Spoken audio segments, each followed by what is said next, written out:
पहलगाम हल्ल्यावरून काँग्रेस आणि भाजपमध्ये Twitter war. जिम्मेदारी के समय गायब असं कॅप्शन देत काँग्रेसकडून चेहरा नसलेला फोटो ट्विट, तर काँग्रेस के हाथ पाकिस्तान के साथ भाजपचं काँग्रेसला प्रत्युत्तर।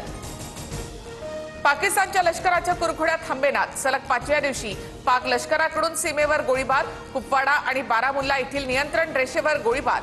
भारतीय सैन्याकडून पाकिस्तानच्या लष्कराला चोख प्रत्युत्तर।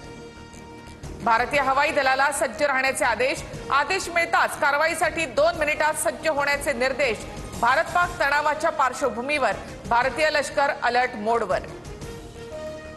1 मे पासून भारताच्या संरक्षण दलात मोठे बदल। एअर मार्शल एन तिवारी भारतीय हवाई दलाचे नवे उपप्रमुख होणार। एअर मार्शल आशुतोष दीक्षित यांची CIAC पदावर नियुक्ती। भारतीय टोल नाक्यांवरून भारतीय लष्कराची माहिती मिळवण्यासाठी ISIचा प्रयत्न। भारतातील टोल नाक्यांवर फोन करून घेतली जाते लष्कराची माहिती। लष्कराची किती वाहनं टोल नाक्यावरून गेली याची विचारपूस।